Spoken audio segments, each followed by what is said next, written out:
Hello everyone, and welcome to my review for Jujutsu Kaisen Chapter 236. As always, if you haven't already, definitely be sure to like and subscribe. I'd like to try and hit at least 100 likes on this week's review. Now, this chapter is quite controversial, which is not surprising, given what it is about. Spoiler buffer for a few seconds for people that have for some reason clicked onto this video and haven't read the chapter. Ooh, there you go. So, Gojo dies this chapter. It probably would have been a safe assumption that would always be a very controversial chapter, because Gojo is basically the mascot of the series. He's among a lot of people's favorite characters. And Gojo has been built up in such a way that it's hard to imagine someone being able to kill him. And as such, whatever situation brings about his death, the method that Gege comes up with would probably be something that a lot of people would dispute. So I'm not too shocked about that. I imagine, and I can tell, a lot of people's discontent about the chapter is due to the fact that it just jumps right into this quote-unquote flashback. Let's just look here for comparison, or, just to see how it really flows. You go to the end of the last chapter. You've got Sukuna walking out through the rubble and Gojo just going, ah ha ha, yeah, I won. And then it jumps immediately to, hey, best friend. It's pretty jarring. And that's definitely intentional. I think that is 100% what Gege was going for, because I'm pretty sure this is the last chapter of the volume. So there's not, like, a big gap. For the hypothetical volume-only reader, they read that chapter, and then they turn the page and get to this, and it's like, what? As opposed to, they finish the previous chapter, and then, I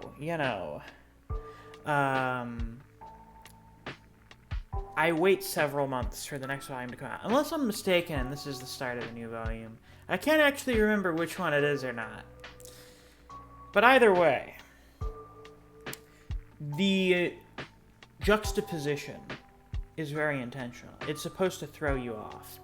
And it seems like Gojo got pretty thrown off by it here as well, as he's shocked to be here. One of the big complaints I've seen is that we don't see the finishing move. I think whether or not that's a major issue for you is purely subjective. I don't know if there's any argument I can make that will change your mind about it. It doesn't really bother me. I personally don't think it's that big of a deal, because it would be like 3 panels max. And also, the attack is kind of instantaneous. So it's about as jarring for Gojo as it is for us. Welcome to the first addendum for this review, because as you can imagine, with this being such a huge chapter in terms of importance, there's a lot of stuff to say about it, and there were a few things I didn't think of or I forgot to go over when I initially recorded the review. Here, just a short little thing. We already have kind of a precedent for fights where we don't see the finishing move. Specifically with Sukuna, we never see the finishing move for his fight with Jogo. We do see the build-up to it, them preparing to do the attacks, but we never see the actual attack, which kind of implies that the power of Sukuna's move is just so overwhelming that Jogo didn't even see it. He didn't even realize what happened to him. And I think that's supposed to be the case here as well, but on a much greater scale, because we don't even see the build-up to the attack. We don't even see what he does for the attack. And that's probably also so that we can find out a little more information about it in the next chapter or two, so that we gain a little bit better understanding of it when it comes to its actual application in a high-paced fight. I don't know. I think this is probably something that people's minds will not be changed on one way or the other. That's just the impression I get.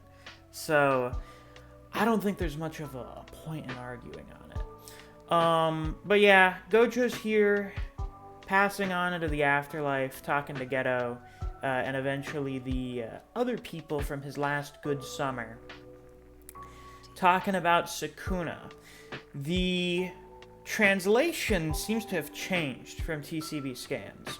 I've seen some people complain over the last few weeks that TCB is not having as good of translations as the, super speed scan translations, where they don't even bother to clean up the page. It's still just a photo of the page, and they translate the text onto it. Super speed translations. These are a newfangled thing the kids like, I guess. I don't know. I guess the earlier the translation is, the better they are, or at least the more direct they are.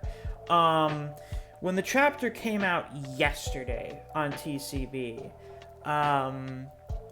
when asked what he thought of Sukuna, Gojo said, oh yeah, he was really strong, and he didn't give everything he had. I'm not sure I could beat him even if he didn't have Megumi's 10 Shadows. Now it's just him saying it'd have been damn close even if he didn't have Megumi's 10 Shadows. Now, I think most people will like the second one more because it's not as favorable to Sukuna. It's not Gojo giving Sukuna that much credit. It's just him saying, yeah, Sukuna's just really strong in general. Even if he didn't have 10 Shadows, it would have been really close.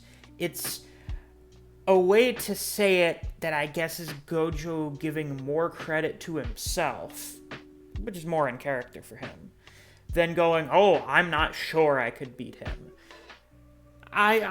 People seem to assume someone saying, oh, I'm not sure I could beat this person, means I couldn't. I don't think I could. As if, a reasonable doubt is not a thing. I think it's perfectly reasonable for Gojo to see some of the shit that Sukuna has pulled off. That's not, just 10 Shadows. It's his own manipulation of Jujutsu sorcery, and go, damn, that guy's cracked. I don't have a guaranteed victory against this guy. It's not guaranteed. That's just being logical. That's just being reasonable when you see something as absurd as Sukuna. That's just me. I don't know. So, he talks a bit more about how he wanted to reach Sukuna, have some kind of mutual understanding with him, since they're both people that have always been so far beyond everyone else that they're isolated. But he's not sure he was able to reach him. He doesn't think he managed to in the end. And he feels sorry for him. Just because there's not really anyone else that probably could do this for Sukuna. But in the end, he still had fun fighting Sukuna. Gojo got to go all out for the only time in his prime. This is the only time Gojo was able to fight like this after reaching this level of power. So, he enjoyed it. And it's a shame that Sukuna couldn't really do that for the reasons that were discussed a few chapters ago.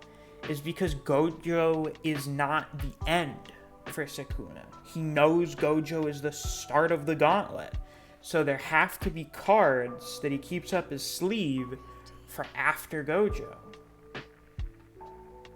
And also, what exactly Sukuna's strategy was. Because I think there is a difference between holding back and not being able to just go all out. I know that sounds stupid, and maybe there is a better way for me to phrase it, but I'm gonna explain it when we get to talking about what exactly Sukuna did here. So eventually Nanami and Haibara show up here. So they provide information in regards to Nanami's death that Gojo would have no way of knowing. Not even Ino would know this. I'm very curious as to what Ino had to say to Gojo. So this just is the afterlife, I guess. It's real. It's not a hallucination. He is here for real. There's a little interaction here that I know a lot of people do not like. They're getting all caught up on it. Nanami says that Gojo didn't care about the future of sorcery, didn't care about protecting people, that it just wasn't any part of his motivation. He just did everything for himself and his own enjoyment. And this is being taken as just like absolute fact. It's not really. It's Nanami's perception of Gojo here. And it's still partially true. It's not that Gojo doesn't care about the future of sorcery. And it's not that he doesn't care about protecting people. Because we've seen that he does. Each individually in their own major instances. But it's that Gojo still does care about his own enjoyment of things. It's that Gojo is still a selfish person. That is still who he was. And deep down, that's still a part of him. So, being able to enjoy a fight and just being satisfied with it, even if he dies, and even if the ramifications of his death are going to be massive, he still feels a degree of satisfaction. And that would be the case for pretty much any major character that's ever been in a situation like this, is, damn, it really sucks that I died, but I'm glad that I was able to enjoy the way I went out. You know? That would be the case for a lot of characters, not just Gojo. Oh boy, here we are for Addendum 2. What I said here is mostly accurate, I think. Not entirely, though. I think it's more important to view what Nanami is saying here as the way that he viewed Gojo in the past, how he saw him during the time that they're portrayed here in this vision. When they're in high school, the way he is talking about Gojo is pretty much undeniably the way that he was during Hidden Inventory. During his high school years, when Nanami first got to know him, that was the sort of person that Nanami was given the impression of him being. And you know how teenage years are. It's still sort of the foundation for who Gojo is as a person, but it's definitely something that Gojo grew off of and became more than.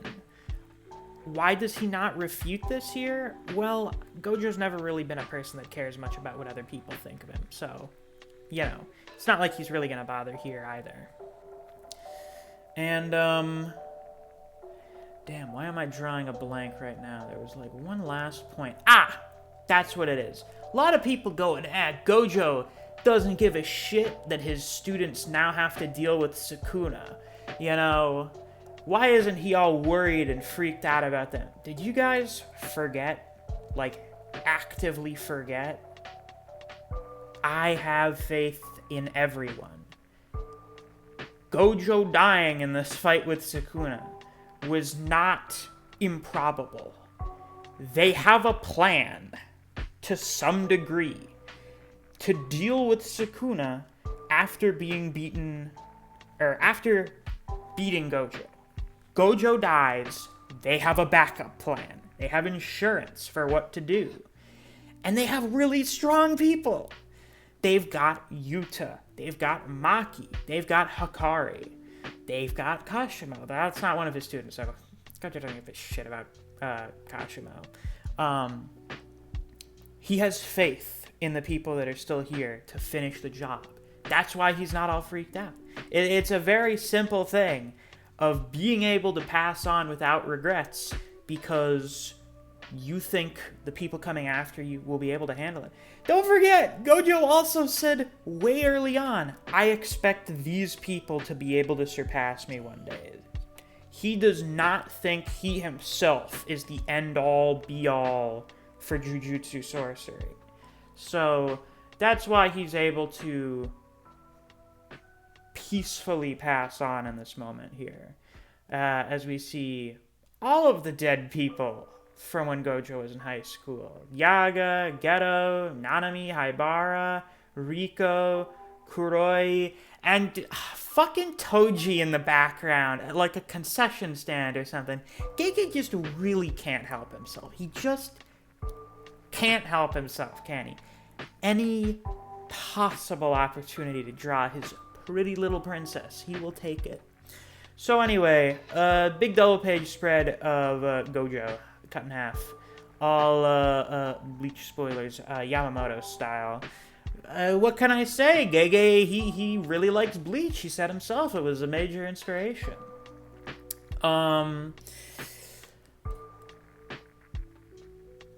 What did Sukuna do? How did he do this? Well, it's simple. Not really, actually. Maharaga starts off adapting to a technique after it gets hit by it. And after a certain amount of time, which is sped up by concurrent contact with that technique, they nullify its effects on them. But they don't stop adapting there. Evolution doesn't really have an end point. It just continues to become more complicated. Not only does Maharaga nullify the effects of a technique on it, it starts to develop new ways to actively counter a technique.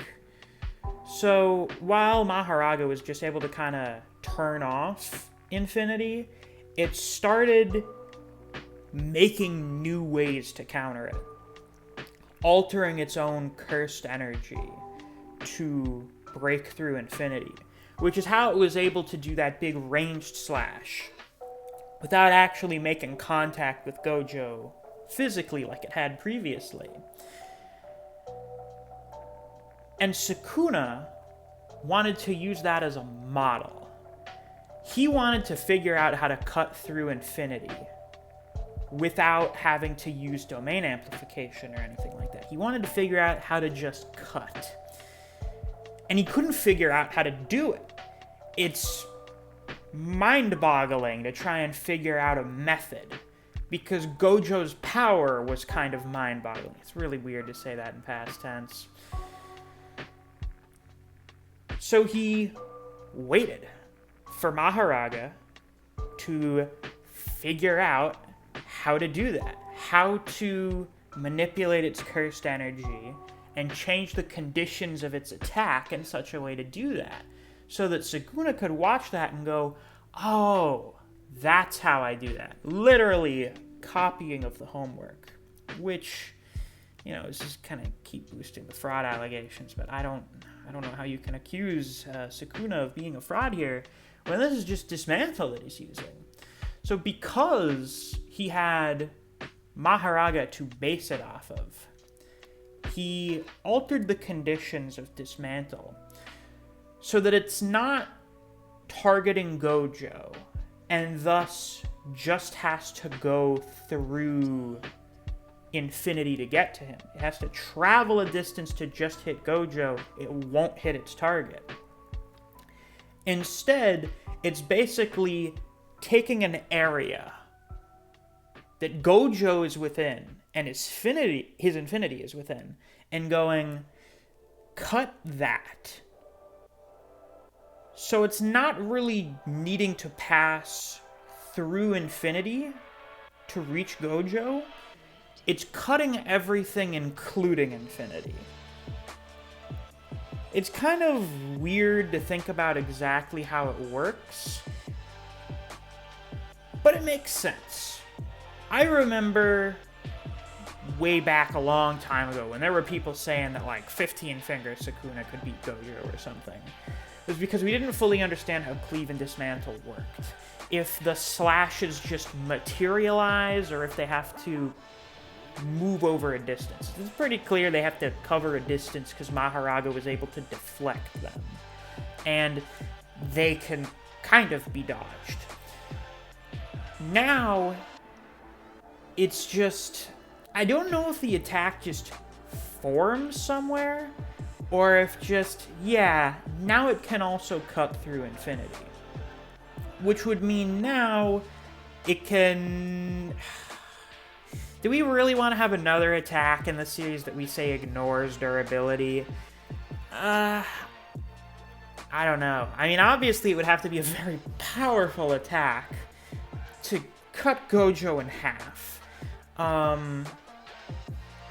You know, just kind of ignores any kind of reinforcement. It's safe to assume that Sukuna is giving up something in order to perform the attack. What would that be? Probably a lot more cursed energy. That would be the most basic one here for altering the conditions in this fashion. Is just this kind of attack costs a lot more cursed energy. Per his own admission, it was an attack that was basically impossible to pull off if he didn't have a model to base it off of, to help him figure out exactly how to do it.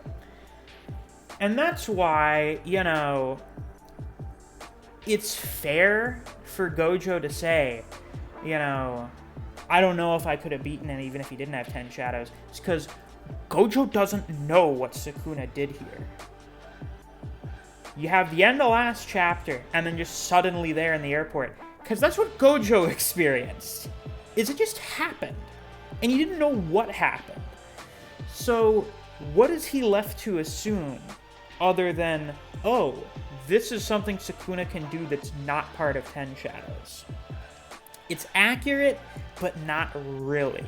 It's something Sukuna theoretically could have always done, but he wouldn't have been able to figure out how to do it if it weren't for 10 Shadows. So Gojo's not completely correct in his assessment here.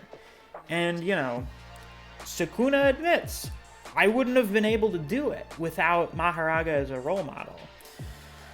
Now, what is the difference between not holding back and not being able to give it his all? Well, at the end of the day, Sukuna was trying to win the fight here. He was trying to figure out how to do this attack. You can argue the whole entirety of the fight is Sukuna trying to figure out how to just cut through infinity. I would argue that, you know, that begins with the first dismantle that he does in the first chapter of the fight. Or I guess the second chapter of the fight, whatever. The first full chapter after the opening barrage, when he cuts that building, and the attack doesn't hit Gojo. It's not like attacking the building would have really done much anyway than providing like a smokescreen.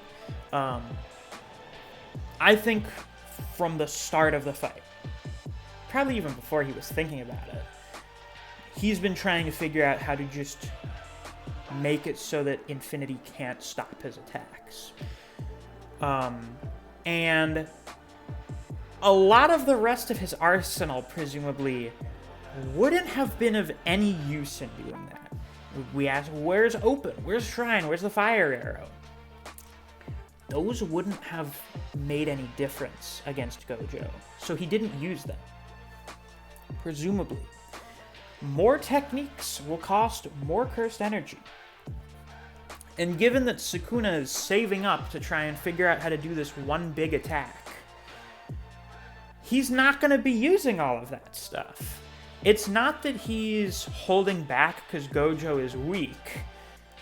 Honestly, it's kind of the opposite in a way. Is just there is only really one thing I can do to beat this guy, and I need to conserve my energy until I can figure out how to do it. Because if I exert myself too much, if I throw too much out there that's not really going to have any impact on the fight, I'm going to weaken myself too much for that decisive moment that I'm waiting for. So that's why he couldn't give it his all. Because if he did, he probably wouldn't have been able to pull off this. And also, again, Sukuna knows this is the start of a gauntlet. If I give everything I have right now, I'm going to be screwed when the next person shows up. And if I'm not screwed when the next person shows up, I'm probably going to be fucked when whoever comes after them shows up. He would have probably been more content to use everything he had if it was just an actual exhibition match. Just an actual title match to decide who's the strongest, and no one else is going to show up to exterminate him after it. That would have been a different situation, which Sukuna probably just would have went, fuck it. I will use everything at my disposal. Because it's not like there's going to be anything after this. I have no reason to conserve anything. Here he does. But yeah, to be able to pull off a feat such as this, I'm afraid my last review is inadequate. It's... Why is the word escaping me right now? This is really awkward. It's inaccurate. Why was that so hard for me to think of? I just woke up like half an hour ago, okay? Wow, this video is getting really long. I woke up not very long before this video started. He's the strongest. As much as it hurts to say. This is a very strange situation to be in. When Sukuna came back and took over Megumi's body, that was crazy because the standard for the verse was undone. Yuji being Sukuna's vessel was a constant. It was just one of the facts of Jujutsu Kaisen. And then it wasn't anymore. That was weird. It was really mind-boggling for something that major to change. Now we have something that is just as, if not even more major, which is that Gojo is not the strongest anymore. And also, Gojo's not around anymore. And he's not coming back like when he was in the prison realm. The world in this series has always revolved around Gojo. The balance of the world changed when Gojo was born. So, for him to not be here anymore, for him to not be the strongest, for both of those to be true, is just such a strange feeling. It's this weird, unfamiliar territory that just feels really uncomfortable. Ever since reading the chapter, I've just had like this really weird, uneasy feeling in regards to like the series. Not because I think the chapter's bad and it's going downhill. I imagine there are some people that do have a feeling like that. But not me. That's not what I'm talking about. I don't know what to expect exactly anymore. We're in uncertain territory now. Anything can go. And that's why it happened. That's kind of why it had to happen in some regard. Because as long as Gojo is around, nothing can change. Gojo is the constant in the verse that keeps everything else constant. He is the hand pushing down on one side of the scale. That's why he had to be removed from the equation in Shibuya. Because otherwise, Culling game couldn't happen. None of this could have happened either. None of these conditions would have been able to materialize if Gojo was still in the game the whole time. And that's why he's gone now. It's kind of funny to think about it, actually. Gojo is gone for a month. Not even. He's gone for like 3 weeks. And within that time, enough changes that a situation can manifest in which a person stronger than Gojo appears and kills him. That's pretty crazy to think about. That him being gone for a few weeks was enough time for something like that to happen. So now there's a new strongest. It's Sukuna. Or maybe he was always the strongest. I mean, I guess he was always the strongest. But now that he's here in this era, he's now also the strongest of this era, I guess. New top 1. I kneel. I prostrate myself before the King of Curses. I offer my fealty and beg for mercy, especially from the comment section, which is definitely going to be spiteful. Just like how there were people going and commenting on the last review, talking about how Gojo got cut in half before the chapter came out. So then I knew about it before I got to read the chapter. Why would they do this? Is it out of pure spite? Or are they just stupid? Are the people who do that, if you're watching it, really stupid? Are you dumb? Why would you do that? I don't know. Now there's a monster that Gojo couldn't beat at full power. But also, there are other people that need to step up to the plate now. The heavy hitters. The big 3 of Jujutsu Tech. Yuta, Maki, and Hakari. They are the new top tiers of the Jujutsu sorcerers. They are the new foundation for this Jujutsu world. And we're gonna have to see if this next generation that Gojo had so much faith in is gonna be enough to, well, you know, secure tomorrow. Make sure that everyone survives this day. Because now there are no certain things. So we get to the last 2 pages of the chapter. Sukuna applauds Gojo, says he did well, and that he's not gonna forget him. He'll never forget Gojo. And Gojo smiles at this. Jogo's moment in Shibuya is a hallucination. Jogo dies instantly, before he even knows what happens.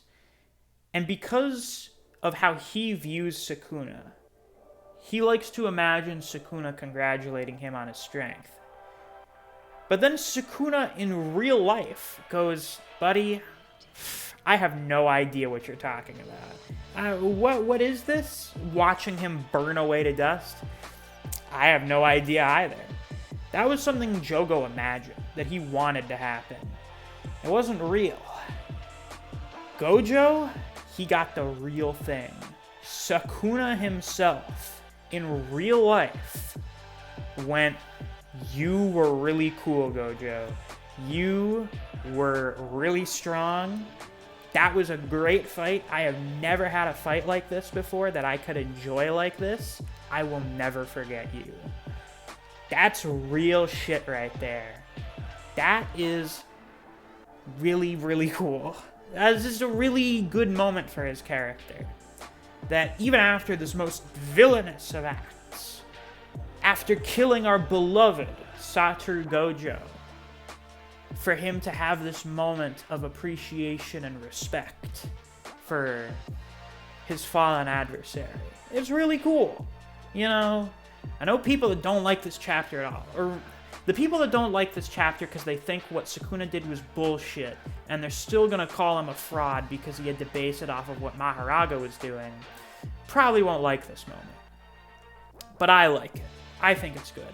Alright, last addendum, and definitely the longest one, because I think this is the one that's most important to go over, and why, for me, and for a lot of other people, this moment works really well. In his last moments, Sukuna tells Gojo, "You were great, Satoru Gojo, I'll never forget you," and Gojo smiles. When this fight starts off, Sukuna says, "You're just a nameless fish on my cutting board. You're nameless. You're nobody. You don't mean anything to me." And then, later on in the fight, mockingly just refers to him as the strongest sorcerer.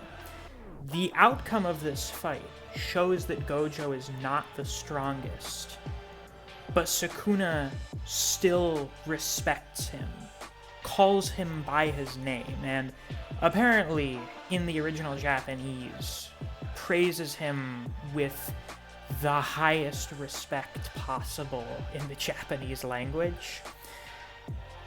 For Gojo, being the strongest has always been a fundamental part of his identity, an inescapable part of his identity.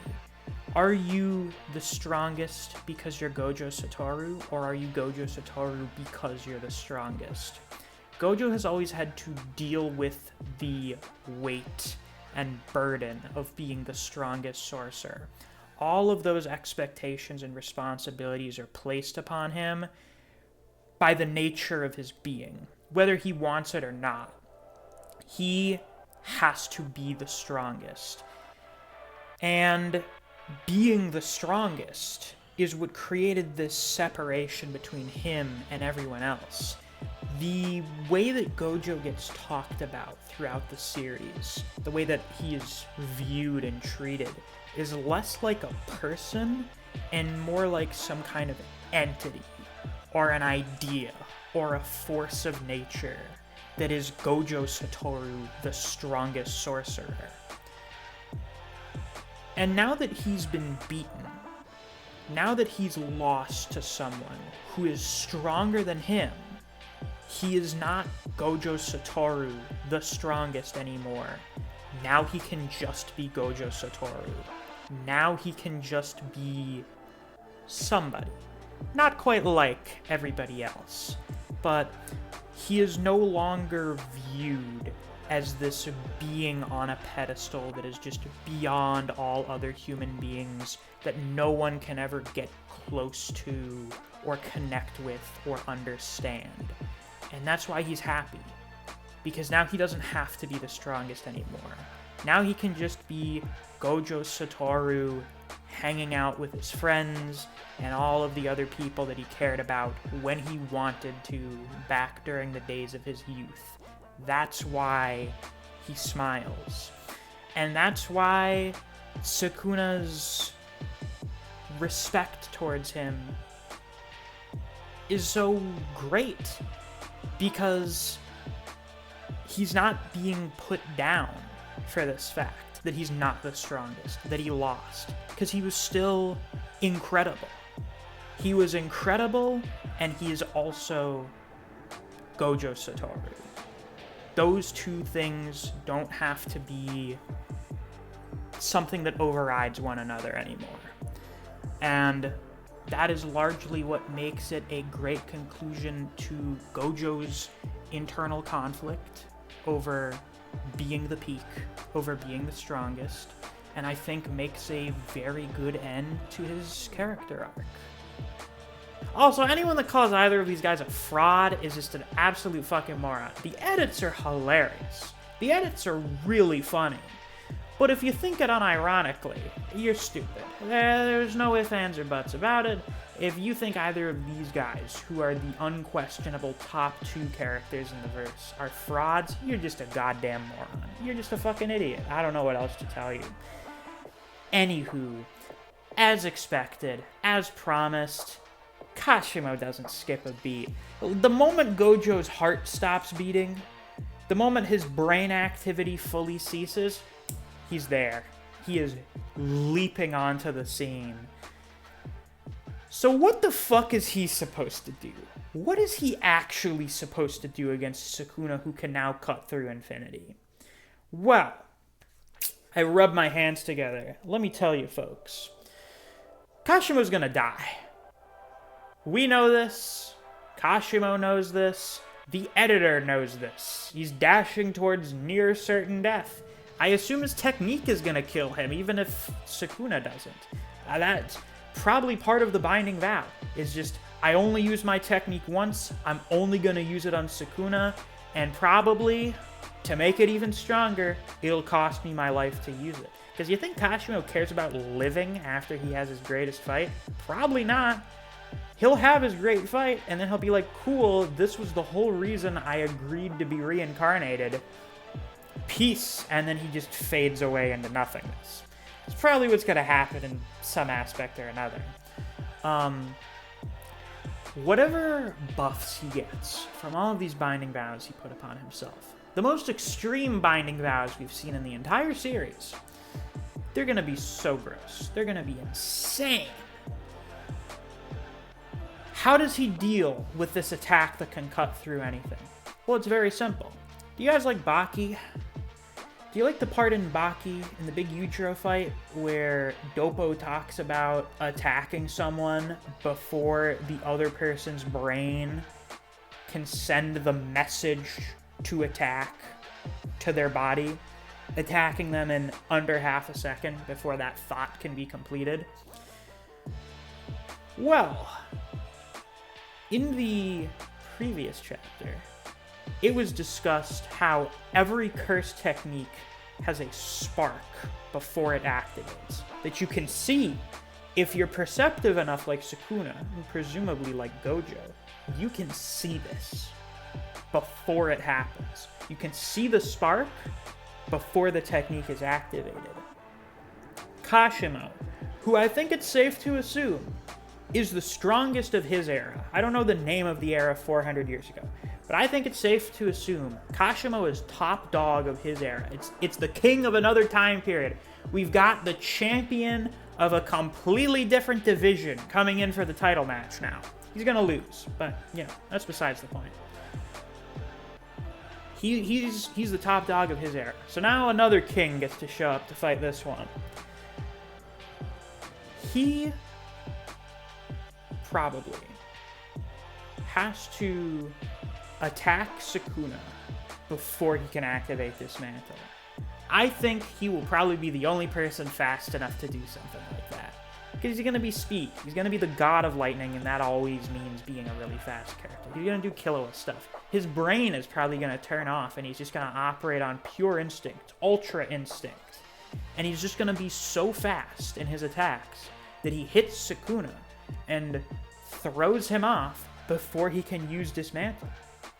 It's presumably going to largely turn into a pure melee battle, which people who hated all the CQC in this fight aren't going to like. But, you know, Kashima's already been established to be primarily a hand-to-hand combatant. That's kind of what the Hakari fight was showing off. Unless his lightning technique is something totally different than him just going Super Saiyan. You know, that's basically just what I've expected it to be, and I think a lot of other people have, is he does a transformation. He just becomes a lightning man and does silly speed feats with lightning damage. And it's going to be spectacular, and he's going to die. But he can stand a chance for a minute, maybe. He can hold his own for a minute. He can weaken Sukuna further because, well, I think he'll be able to attack before Dismantle can be activated. And also, the analysis at the end of last chapter was not incorrect. Sukuna can't use his domain anymore. He probably can't use domain amplification anymore. Not like he would really need to because he's not fighting Gojo. And he can't really exert the amount of cursed energy required to use reverse curse technique, at least not very quickly. Because, again, safe assumption, this new and improved Dismantle is definitely costing a ton of cursed energy. It is 100% way more costly than just doing normal slashes. That's, I mean, like, what other trade-off would there be for something that increases the target of his attack that much without any other really obvious trade-off. It's way more costly to use. So Sukuna has some of his most significant resources depleted. Still incredibly powerful, though, which is why Kashima will be able to have an actual fight to some extent with Sukuna. But it's one he's going to lose. At least, in terms of not dying at the end of it. Sukuna is going to kill him. And from Sukuna's perspective, death is defeat. To be defeated is to be killed. And that's going to be the only thing that really matters. But, that's going to weaken him even further. That's just going to keep wearing him down, and then whoever shows up to finish him off will probably succeed in that. There's people that say Gojo's death and this fight serve no purpose are dumb. They're very stupid, because it was established before the fight even started that when it's over, if Gojo loses, you're going to have the heavy hitters showing up to finish him off. Even if Gojo dies, this is a protracted, concerted effort to exorcise the King of Curses. The ultimate curse is right here. And everyone who can compete with him, everyone who can hold their own in a fight with him, is going to be showing up for it. And they're going to give up their lives if they have to. However many people have to die to kill Sukuna are going to. But they're gonna do it. One way or another, before this day is done, Sukuna will be dead. That is my prediction as well. Is that these two guys who are just so far beyond everyone else, and probably even Kashimo, for however long his technique is activated. These guys who are just in a whole another universe from everyone else, this is their last day. The age of Gojo is over. But the age of people like Gojo, the age of people as strong as Gojo, is coming to an end. At least for now. Until the next generation reaches a point that they can be as strong as them or even stronger. This is the beginning of an end. We already had one ending with Gojo. Today is going to be a day of many endings. But we're just going to have to wait and see how all that turns out. Because with that, that's all I've got for this week's review. Boy, was it a long one. It's a pretty big chapter. Like, arguably the biggest chapter in the whole series. Because it's fucking Gojo dying. So, big shocker. It was a long one. If you liked it, though, be sure to like and subscribe. I do these videos every week that we get a new chapter. I can't really do one if there's no chapter, but I usually do something else if the motivation hits me.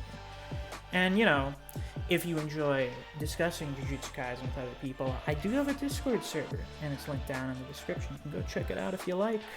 Just be sure to use the Bros channel until the Viz translation comes out, so we don't spoil any of those people who, for some reason, wait to read those terrible John Wary translations. Anywho, that's all for this week. Until next time, I'll see you guys around. Take care.